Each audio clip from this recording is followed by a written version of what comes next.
Vavatu Sahanau Bhunaktu Saha Viryam Karavavahai Tejasvinavadhitamastu ma vidvishavahai. Om Shanti Shanti Shanti.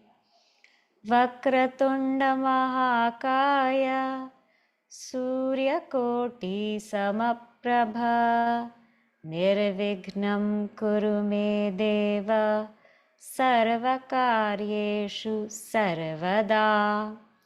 Saraswati Namastubhyam Varade Kamarupini Vidyarambham Karishyami Siddhir Bhavatu Me Sada. Samasta Jana Kalyane Niratam Karunamayam Namami Chinmayam Devam Satgurum Brahma Vidvaram Mukam Karoti Vachalam Pangum Lankhayate Girim Yat Kripatamaham Vande Paramananda Madhavam. Paramananda Madhavam. Okay, let us read the verses that we covered last time. We'll read actually from verse number 8. Okay, so chapter 8, verse 8.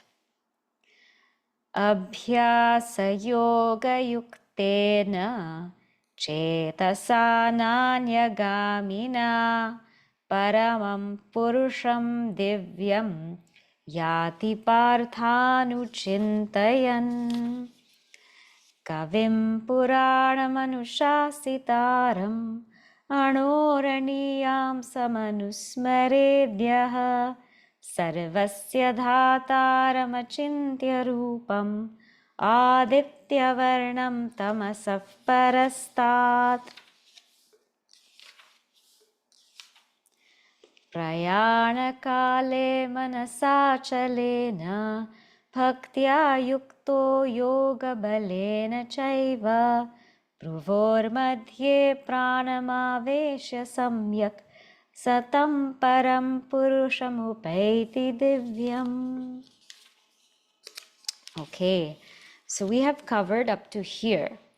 And where we are in the Bhagavad Gita is a very beautiful section. This is called Akshara Brahma Yoga. And in the beginning, we started with the 7 questions, right? And the final question being, how does one think about Bhagwan at the time of death? Now, this section that we're reading here, just to remind us, is of Kramamukti. The question is, how do we think about God at the time of death? That is leading us to Kramamukti. Kramamukti means gradual liberation. So one who is preparing to leave this world, how can they make sure that they don't come back to this world again? Let us say one has not been enlightened, one has not realized the truth through the path of Jnana Yoga, and one is almost going to leave their body. How will they make sure that they don't come back again? How will they make sure that they reach the feet of Bhagwan? What's the certainty there? So Bhagavan Krishna says, I'm going to give you some ways so that after you leave this body, you will reach me. And what are those ways? The first and most important is preparation for the 3 ways. Okay, so there are 3 ways, but preparation. First, we have to think about the preparation. The preparation, he said, is tasmat sarveshu kaleshu mamanusmara yudhyacha. That was in verse 7. So the preparation is, if I want to think about Bhagwan before I leave, means I should be thinking about Bhagwan all the time. All the time. My life should be centered on Bhagwan, because naturally what I am centered in, what I keep thinking about, that's what I will think about the time of death. That will automatically rise in my mind at the time of death. Now, how to think? So here in verse number 9, Bhagavan said, you can think about me, way number 1, with all of these different indicators. Kavim Puranam Anushasitaram. Means you can think about me as the one who is omniscient, the one who is ancient, the one who rules the world, the one who is subtler than the subtlest, the one who is the supporter of the world. You can think of me in these ways. Let your mind come to this kind of thought. The second way to think about Bhagavan assisted is through Omkara. And that's what will be the topic today of Omkara. How to think about God, Omkara. And the third way will be just think about me naturally through love. The third way is effortless. Effortlessly you think about me and it will come to you because you have been thinking about me. So clear? So we're in the topic of Kramamukti. And in the topic of Kramamukti, how do I think about Bhagavan before I leave this body? The preparation is I should be thinking about Bhagavan all the time, in all various ways, dedicating everything to Bhagavan. And at the time of death, either I can make my mind somehow think of that higher ruler of the world, the supporter of the world, and make my mind focus in that direction. Or I can make my mind focus in the direction of Om. And the first two ways is through the power of yoga. And the third way is because of my love for Bhagavan, my mind just effortlessly goes to Bhagavan. I don't even have to put forth effort. It is just going there. And that's why we said the word meditation, a synonym for meditation is love. It is love. Because only that which we love, our mind will automatically go. So now we will see verse number 11, where he's going to start to explain Omkara Upasana. Okay? So here, verse number 11. Yadaksharam Vedavido Vadanti. Yadaksharam Vedavido Vadanti. Vishanti Adyatayo Vitaragaha. Vishanti Adyatayo Vitaragaha.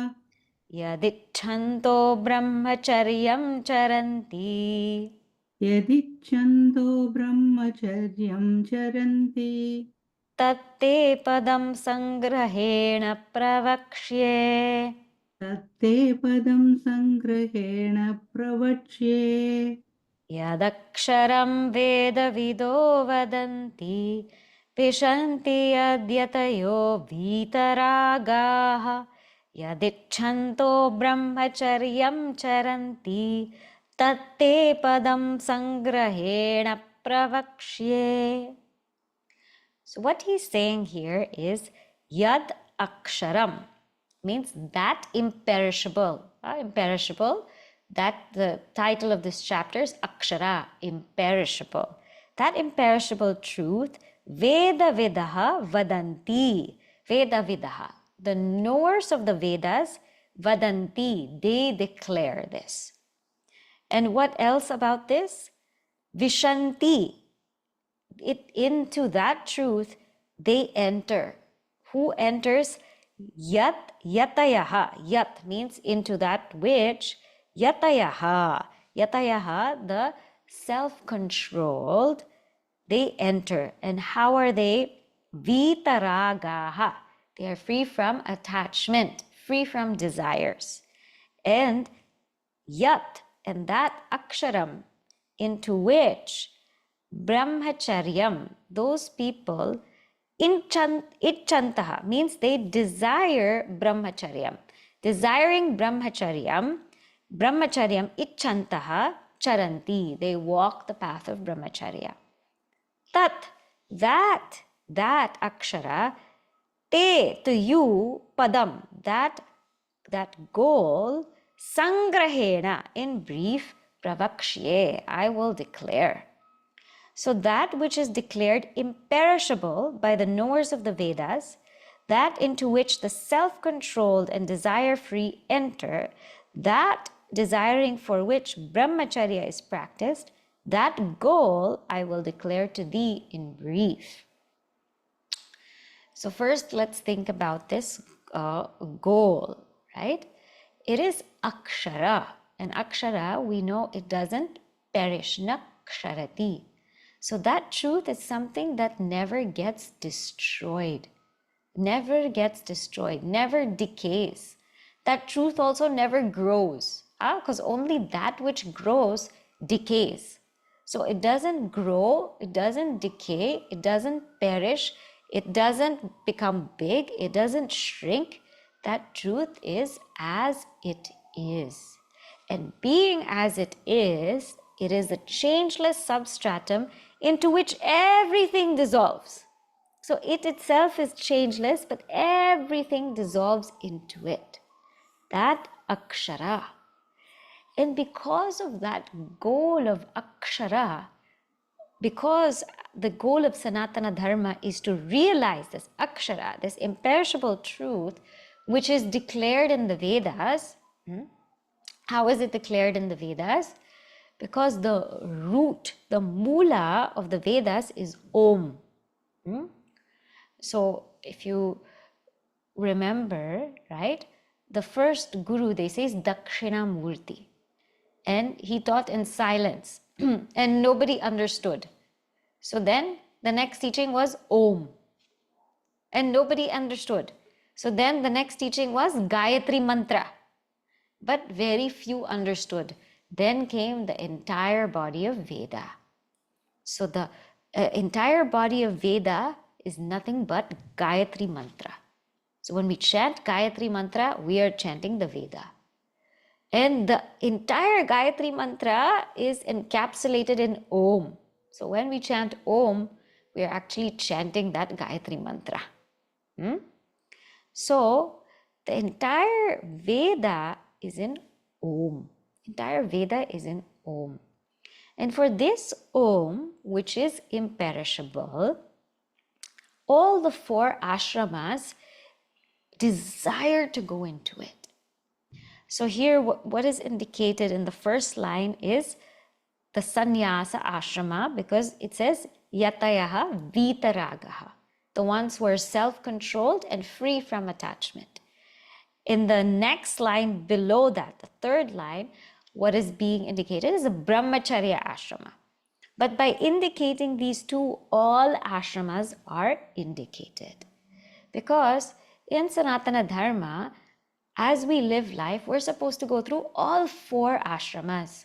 And in the first ashrama, that brahmacharya ashrama, that's when our adhyayana, or our study of the shastras, is the focus. So all throughout, we are seeking the truth. In brahmacharya, what is the focus is the study of shastras. Study of shastras and living a self-controlled life. Controlling the mind, controlling the senses, and just being very disciplined. That is what brahmacharya is. And all of us have done that. Our student life is brahmacharya. So desiring into which people enter into this brahmacharya, enter into this deep study of the scriptures. And in grahastha, still study goes on, but study now is not the focus of grahastha. The focus of grahastha is yajna and dana, which means selfless service and charity. That's the focus of grahastha. Still study is going on, but grahastha, or the marriage stage, is where one has to really give back to society and exhaust whatever vasanas are there. And in vanaprastha, still the study is going on, but the focus is on tapasya, austerity, practicing a lot of austerities. Because now the study, one will have gone through the study, But in Vanaprastha, let the study go through you. That's where the time has to be spent in silencing the mind, quietening the mind, doing japa, doing puja, doing upasana. So Vanaprastha is for strengthening that spirit of tapas. That should be the focus. That's why it's relatively a simpler life. And then sannyasa is absolute renunciation. Yatayaha vitaraga, where one renounces everything, including that very ego. That very ego is renounced. And please don't think that sannyasa is just orange robe. No, that's not it. Even if you don't take, or we don't take formal sannyasa, it doesn't mean that we will not be able to practice sannyasa. So that real sannyasa is being able to renounce all desires and the ego. And there is a logic to it, right? There's a logic to it, because the amount of desires we have, this is the logic, the amount of desires towards the world, the less desire there will be for Bhagwan, right? The more desires I have for the world, I want to go here, I want to do that, I want to learn this. The more desires we have for the world, the less desire there is for Bhagavan. Now, and when we, so this is point number one. Point number two is, whenever we desire something deeply, we put that amount of effort into it. So if you ask me, okay, do you want to plan a trip to Bharat? And I say, yeah, we'll see. Means I'm not really going to put forth effort, right?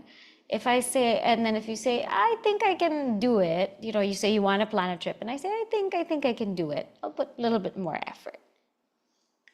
And then if you say, no, come, and I say, yeah, okay, I think I'll come, a bit more effort. And then if you ask me again and I say, yes, I'm coming, I'm going to really put forth effort, right? So if my desire is so great that, yes, I want to go, my effort is going to be so great. If my desire is not so great, my effort is not so great. I'm not really going to do anything about it. And if there's no desire for something, there's no effort. I'm not going to do anything about it. So the deeper our desire for something, the more the effort we're going to put in it. So if I am desiring, think about it this way. I'm desiring the world, and then I'm desiring Bhagavan also. How much effort am I going to put towards Bhagavan? Not so much, right? So the amount of depth of my desire is the amount of depth of my action. And the third point is the depth of my action, right? Depending on how much effort and action I put forth, the probability of attainment is higher. So in the example I gave you, planning a trip to Bharat, if I don't put effort, I'm not gonna go. If I put little bit effort, maybe I'll go. Little more, maybe, most likely I'll go, maybe not. If I put full effort and I book the tickets, I book my trip, I book everything, then that means I'm gonna go, right? So the more effort, the more chances that I will attain that. So you see this. The more the desire, the more effort will be put. And the more effort will be put, the more chances I will attain it. And therefore, this seeking of Bhagavan, it requires that. It is a full-time thing. And please don't get deterred thinking that, okay, now I can't do it full-time. This full-time is also an evolution. It's not like it becomes full-time right away. So the idea is slowly in brahmacharya it becomes alive. It's born. That desire is kindled in us. The first time we start studying, it's kindled in us. And in grahastha and vanaprastha, as people practice, the desire gets more and more. It gets more and more.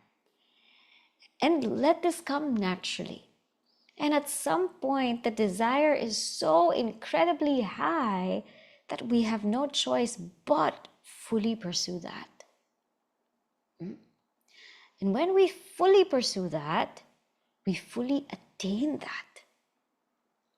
And this is the law not only of self-realization, this is the law of life. When anytime we fully pursue something, we fully attain it. We half-heartedly pursue something, we half-heartedly attain it. It's a law of life. So when it says that this is when those who are free, free from attachment, they enter into it, it's because this is what it takes. This is what it takes.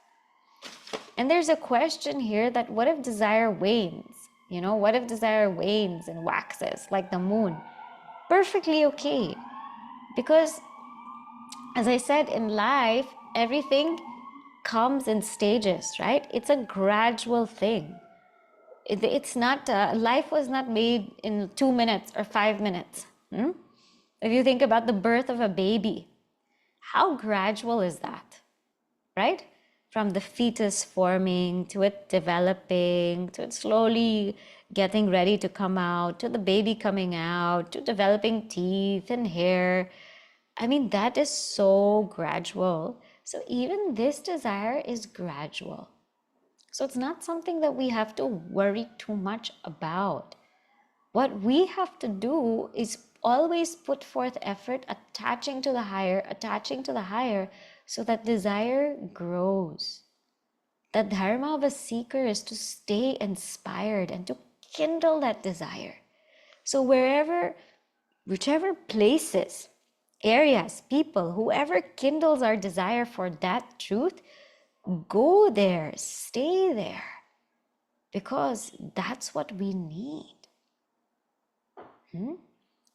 So this pada, this akshara, this goal that all the ashramas strive to attain, and at the end, those who fully pursue it, fully attain it and enter into it because they are free from attachment, that akshara, that imperishable truth, to you I'm going to explain.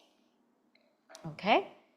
So now what's going to follow is the process of attaining this truth, or attaining Bhagavan rather, through yoga, through the process of yoga.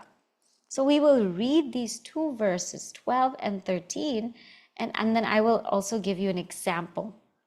Okay? So let us read 12 and 13. Sarvadvarani samyamya सर्वद्वाराणि संयम्य manohriddhi nirudhya cha मनोहृदि निरुध्य च मूर्ध्न्याधायात्मनः प्राणम् मूर्ध्याधायात्मनः प्राणम् आस्थितो योगधारणम् आस्थितो योगधारणम् ओमित्येकाक्षरं ब्रह्म ओमित्येकाक्षरं ब्रह्म व्याहरन् मामनुस्मरन् व्याहरन् मामनुस्मरन् यः प्रयाति त्यजन् देहम् यः प्रयाति त्यजन् देहम् स याति परमां गतिम्. स याति परमां गतिम्. We'll read it together. Sarvadvarani samyamya manohriddhi nirudhya cha मूर्ध्याधायात्मनः प्राणम् आस्थितो योगधारणाम् ओमित्येकाक्षरं ब्रह्म व्याहरन् मामनुस्मरन् यः प्रयाति त्यजन् देहं स याति परमां गतिम्. In verse 12, I think initially I said yoga dharanam, it's yoga dharanam. Okay, so now here is this upasana to be done at the time of death. Omkara upasana.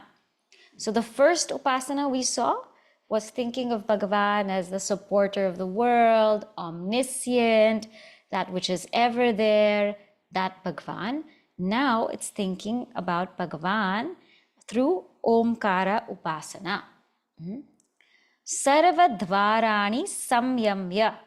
So it says samyamya, having controlled sarva dvarani, all your gates. Mano hridi nirudhya cha, and the mind, manaha nirudhya, having controlled the mind where hridi, in the heart. Murdhni adhaya, having placed all the pranas, the pranas of atmanaha, the pranas of the self in the murdha, having placed that pranas in the murdha, the head of the self. Astitaha, become established in yoga dharanam, in the practice of concentration. So having closed all the gates, having confined the mind and the heart, having fixed the life breath in the head, engaged in the practice of concentration. So first we will see this, then we will see the next one. They go together. So sarva dvarani samyamya. So controlling first our senses. Our senses are called doors. Navadvare pure dehi. If you remember, we saw in one of the Bhagavad Gita chapters, I think it was 5, where our body is the city of 9 gates. 2 eyes, 2 nose holes, 1 mouth, that's 5, and then the ears, 7, and then the organ of reproduction, the organ of excretion. These are called doors or gates because this is how we interact with the world. We interact with the world when our senses are open. It's like senses are open. Now we interact with the world and we see, we hear, we smell, we taste, we do all of that. We touch. But when it says sarva dvarani samyamya, means close the gateway of the senses. All the senses close, close, close. Not just physically, but mentally, the senses should be silent and calm. Because when we interact with the world, we get so much stimuli, we get so distracted that the senses become very extrovert. So now we're telling the senses, become introvert and stop interacting with the world of objects. Number 2, place the mind in the heart. Mano hridi nirudhya. Place the mind in the heart. Meaning, now there are no objects, physical objects to distract my mind, but my mind might have some vasanas, some deep impressions that it's thinking about. So silence the mind. Keep the mind in the heart means silence the mind. Let all the thought waves settle down. And just focus on that one truth. That truth, or Bhagavan, is the heart. Bhagavan is the heart. So put the mind in Bhagavan and silence it from other things. And then the yogic practice here says, then put all the pranas, or direct all the pranas towards the head, towards the Agnya chakra. Direct all the pranas towards that. And astitaha yoga dharanam. Stay established in samadhi. Stay established in samadhi. So this is the 4 things that are to be done. right? In the yoga way. Later we will see in the way of a bhakta, here in the way of a yogi. Om iti eka aksharam. That om, which is one syllable, eka aksharam. Brahma, which represents Brahman. Vyaharan, uttering it, mam anusmaran, remember me. Yaha prayati, the one who departs, tyajan dehe, leaving this body, tyajan deham, leaving this body, yati paramam gatim saha. That person, saha, yati, that person goes. Where? Paramam gatim, to that supreme goal. So uttering the one-syllabled Om, the symbol of Brahman, and remembering me, the one who departs, leaving the body, attains the supreme goal. So when someone, what they do once they've controlled all the senses, control the mind, keep the mind in Bhagwan, then direct all the pranas towards the Agnya Chakra, and then stays established in Samadhi and utters Om in the mind, because all the senses now are closed. What's so great about Om? Om is the symbol of Brahman. Om is a symbol of Brahman. And in the Mandukya Upanishad, it explains this so beautifully. Om is composed of A, U, Ma. And A represents the waker, U represents the dreamer, and Ma represents the deep sleeper. So that truth, which is the same, changeless in the waker, dreamer, and deep sleeper, that truth is Om. That truth is Om. So Om, it means Brahman, that truth which is the same in waking, dream, deep sleep. That is Om. And here they might not know, again, they might not have Brahma Jnana, right? Then they won't have Brahma Jnana, because this is in Upasana. This is coming in the context of Upasana. So they think of Brahman or Brahma as Ishvara. So thinking of Brahman as Ishvara. So no, understanding that Om is the name of God. Om is the name of Bhagwan. So Om iti eka aksharam Brahma, knowing Om to be Bhagwan, vyaharan mam anusmaran. So as one is uttering it in the mind, Bhagavan says, think of me. Because sometimes we utter something, but we're thinking of something else. Correct? We're talking to someone and then we're thinking of something else. Our mind gets totally spaced out. So he says, while uttering it, think of me, think of me, think of me. And in this way, yaha prayati tyajan deham, the one who leaves their body, they attain me. So this is a yogic practice that people can do for Kramamukti. But I also want to point out that people who have realized the truth, sometimes they also do these kinds of exercises. I mentioned to you last time in one of the classes, like Jnaneshwar Maharaj. He was already enlightened. He did not need Kramamukti. But yet, the way he went, the way he left his body was through Sanjeevan Samadhi. So he also did this yogic practice of Samadhi to leave his body.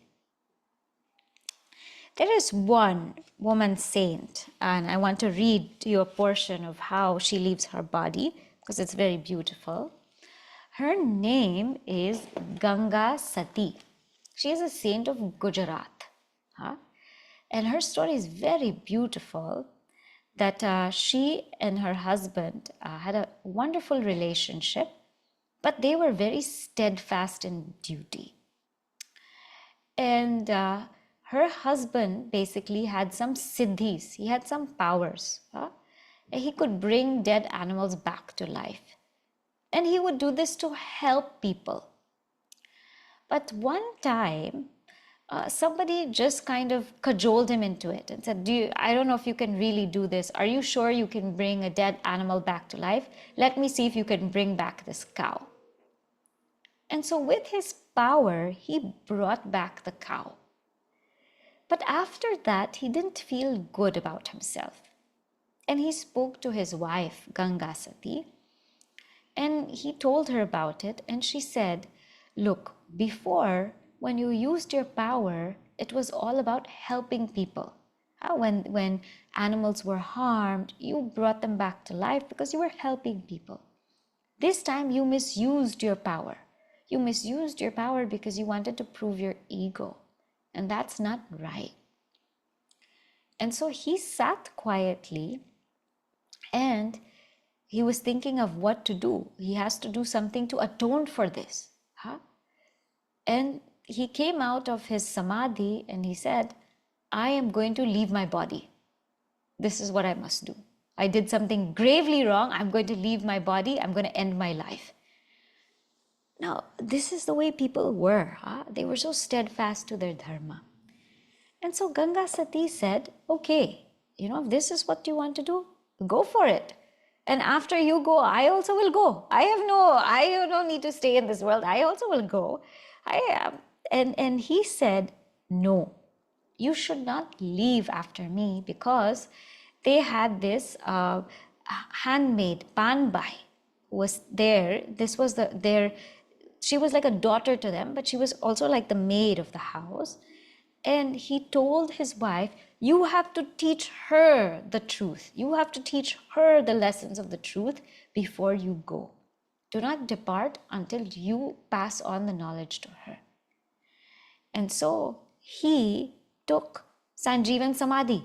While he was living, he took Samadhi. He left his body.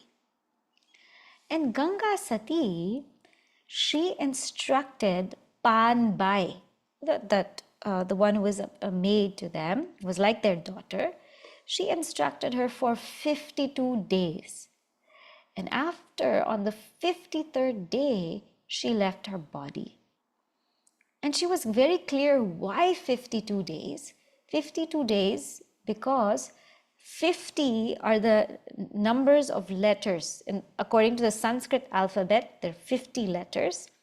And then 2 more letters are added in Gujarati, Dirgha E, Dirgha O. And so she instructed for 52 days to show that the truth is actually beyond all letters, beyond all words. And on the 53rd day, she fell silent. She left her body. And Panbai, her student, wrote a poem about how she left her body. It was in Gujarati, but in the Woman Seeker book, we translated it into English for people to understand. And I thought this is a very beautiful way she left her body through this similar practice that we are seeing in Bhagavad Gita. So I'm going to read this portion to you. Okay? So here it says, through her own, I'll read you the paragraph before and then the actual poem. Through her own meditative insights, Panbai describes her guru's Mahasamadhi in the bhajan. She envisioned Ma Ganga Sati's withdrawal of her senses into the mind into the intellect into the cosmic consciousness, and finally into the supreme consciousness. Ma Ganga Sati's being merged into totality. Name and form dissolved, leaving no distinction between her and Brahman. Her body became insentient and fell. Now this is the poem. Ganga Sati merged with Hari.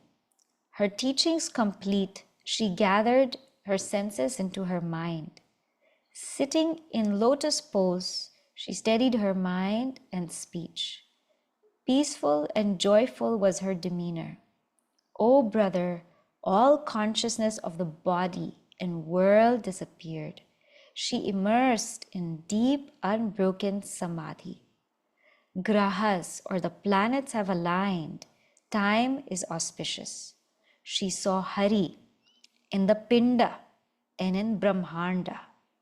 O brother, all her thoughts took the form of Brahman. Non-duality was within and without. Meditator established in the one meditated upon. There they remained in perfect tuning.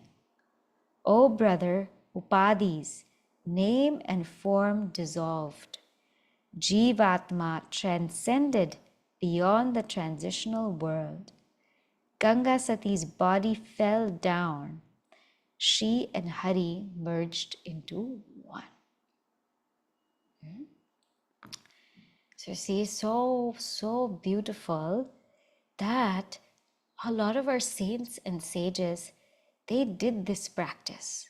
And as I said, in Ganga Sati's case, it was not for Kramamukti. She was already realized. But she left her body so peacefully in this way because she felt that she has nothing more. She has passed on this knowledge to her disciple Panbai. And Panbai also, so Ganga Sati, she composed 52 bhajans in each of those 52 days. In the 53rd day, she felt silent. And then the Panbai, she kept alive for only 3 days after. And she composed 3 bhajans. And after that, she also attained samadhi. So as you can see, in our culture, leaving the body can be such a beautiful practice. Death need not be something to fear. Death need not be something to be, just being tensed about, being nervous about. It can actually be a beautiful, beautiful way of going. If we plan for it, if we are ready for it, and if we stay connected to Bhagwan, it can be a beautiful sadhana. Dying can be a beautiful sadhana. Like living is a beautiful sadhana, dying can also be a beautiful sadhana. Why not? So here is how they practiced. Now, so we have seen 2 practices. Na? One is Kavim Puranam Anushasitaram, thinking of Bhagwan as the supporter of the world. Second, thinking Bhagwan as Om, that Omkara.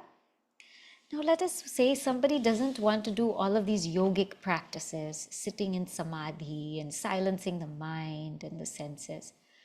Don't worry about it. Bhagavan says now, in the next verse, all you need, very simply, is bhakti. So if one is not inclined in the path of samadhi, just be in bhakti of Bhagwan. That's all. Just be in bhakti of Bhagwan. And in that bhakti, you will surely reach the feet of Bhagwan. Let us see now verse number 14. Ananyacheta satatam Ananyacheta satatam yo mam smarati nityashah yo mam smarati nityashah tasyaham sulabhah partha tasyaham sulabha partha nityayuktasya yoginah nityayuktasya yoginah ananyacheta satatam yo mam smarati nityashah tasyaham sulabhah partha nityayuktasya yoginah. So here he says, ananya chetaha, with the mind not thinking of anything else, satatam, constantly, yaha, the one, mam smarati, the one who remembers me, nityashaha, daily, tasya, of that person, aham sulabhaha, I am easily attainable. O Partha, O Arjuna, for who nityayuktasya yoginaha, for that yogi who is ever steadfast. So I am easily attainable by that ever steadfast yogi who constantly remembers me daily, not thinking of anything else, O Partha. So what Bhagavan says, listen, tasya, for that person, aham sulabhaha, I am easily attained. I am easily attainable, but for whom? Huh? So walking on a tight rope is easily attainable for who? An acrobat, but not for a drunkard, right? So question is easily attainable, but for who? For who? Ananya chetaha, the one whose mind is nowhere else but Bhagavan. And this we have seen so many times, but today I also wanted to share with you something beautiful I read. We often wonder, okay, when I'm sitting and doing my puja, I try to think of Bhagwan. Even at that time, we don't think about Bhagwan, we are thinking about the world only, right? Or in our japa, we're thinking about the world only. And when we're in the world, we are thinking of the world only. Huh? So how can I practice this? When we are working, now think of this symbolism, because especially because Deepavali is also coming up, of the oil and the wick and the lamp. See, when does the diya or the light shine brightly? The diya or the light shines brightly when the wick burns, when the wick burns, when the wick is burnt. In the same way, the self shines brightly when the ego burns. So the symbolism of the wick and the oil and the lamp is that whenever our ego burns, the self shines forth. Self is always there, but it manifests through us when the ego starts to burn. So when we are working, when we are doing our duty, our daily dharma, what is the attitude we should have? Let even the thought of I am doing, that should burn, because that is the ego. So even the thought I am doing, I am working, even in the subtler level, let me dedicate this to Bhagwan, even that thought should go. Why? Only Bhagwan should remain. The thought of I am working should die, only working should happen. The thought of I am dedicating to this Bhagwan should die, only dedication should happen. The thought of I am doing should die, only action should happen. And in this way, when we completely get lost in whatever is being done, Bhagwan is working through us. So we are not separate from Bhagwan. In fact, Bhagwan is the only thing flowing through us. So when we're in whatever we're doing, Bhagwan is flowing. And when we're sitting quietly, if we can just bring our thoughts to Bhagwan, Bhagwan is again flowing. So there's a constant flow, ananya chetaha. There's a constant flow. And that flow, he says, is nitya shaha. It's daily. Every day that flow is happening. And sometimes when people say daily, okay, I'll do it 2 hours of the day, or 3 hours of the day, or 10 minutes of the day. No, satatam. Constantly throughout the day. That's why there's 2 adverbs here. Daily, constantly. Nityashaha and satatam. And that's only possible when we are lost in God. It's only possible when we are lost in God. So the whole crux of this teaching is to lose yourself and just let Bhagwan come alive in you. And when we do that, it's not even a question of remembering Bhagwan, because Bhagwan is the only thing there. To that person who's ever with me, to that yogi, oh, I am sulabha. I am very easily attainable. Automatically, when that person is in the last stages of the life, when they leave their body, automatically their thoughts will be with me only. Where else will it be? They've lived their life like this, where else will it be?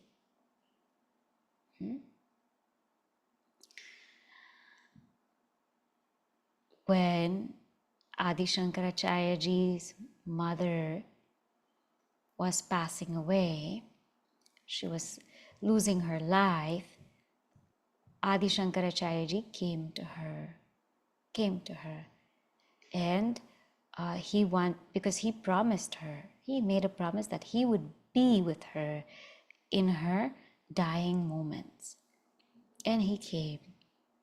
And when he sat with her, he tried to tell her about Brahman, that Satchit Ananda Brahman, that Brahman, that is, yourself, your true self, that pure consciousness, existence, bliss. She said, no, no, no, no. Don't tell me about Satchit Ananda Brahman. Tell me about Bhagwan Vishnu, because he is so dear to my heart and I've always been thinking about him. You tell me about him. I want to think about him. And at that time, Adi Shankaracharyaji told her all beautiful stories of Bhagwan Vishnu in the form of Krishna. And that to her was peace, because that's what she was used to. That's what she kept thinking. And with these thoughts, she left her body. She left her body. And she reached the feet of Bhagwan. So don't think that, oh, I have to chant this Upanishad mantra, or oh, I have to read the Bhagavad Gita, or oh, I have to chant Om. Whatever is dear to your heart, do that. Do that. And that will give you peace. That will give me peace also. Right? Give all of us peace. So this is so far the train of thought. What's going to happen after this is Bhagavan Krishna will say, let me tell you why I'm telling you to reach my feet. Because those who reach my feet, they will not have rebirth again. Those who reach me, gradually, they have the chance of getting liberated. They have a strong chance of getting liberated, and hence they will not come back to this life again. So that part we will see next week. Today I'm just going to summarize the whole frame of thought so it's clear in our minds. Thought process is this, that question was put up by Arjuna: how do people think of you at the time of death? This question already very clearly then is for the one who wants to attain Kramamukti, gradual liberation, not the one who is already realized. Because the one who's already realized, they're dead. I was reading the other day Ananda Mahima, and they asked her, what is death? She said, when death is dead, that is death. So when death is dead, that is death. Meaning there's no concept of death, because you are that ever-present Atman. You are birthless, you are deathless. So when that notion of death is dead, then death is dead. So this is for a self-realized, or this is for enlightened being, path of jnana. But here, what's being spoken of is Kramamukti, gradual liberation. And so Sri Krishna says, let me explain to you how this gradual liberation can happen. It can happen in a yogic way, or it can happen through the simple means of bhakti. And in a yogic way, how you do it is you think about Bhagwan, the supporter of the world, or you think about Bhagwan as Om. And when you think about Bhagwan that way, you sit, you control the senses and the mind, gather the pranas, and get into samadhi and leave your body. Or if we think about it in the realms of bhakti, be wherever, be in the hospital bed, be lying down, doesn't matter what posture, be in any place, anywhere, and just think of that Bhagavan who is dear to your heart. And effortlessly it should come. It should come because you've been thinking about Bhagavan for so long. It should come. And to that person, I am easily attainable. There's no doubt about it. So even death can be a powerful spiritual practice, very peaceful practice if we use those last stages of our lives connecting to the higher. All right, we'll stop here. Say the closing prayer. Om Purnamadah Purnamidam Purnat Purnamudachyate Purnasya Purnamadaya Purnameva Vashishyate. Om Shanti Shanti Shanti. Harihi Om Shri Gurubhyo Namaha. Harihi Om.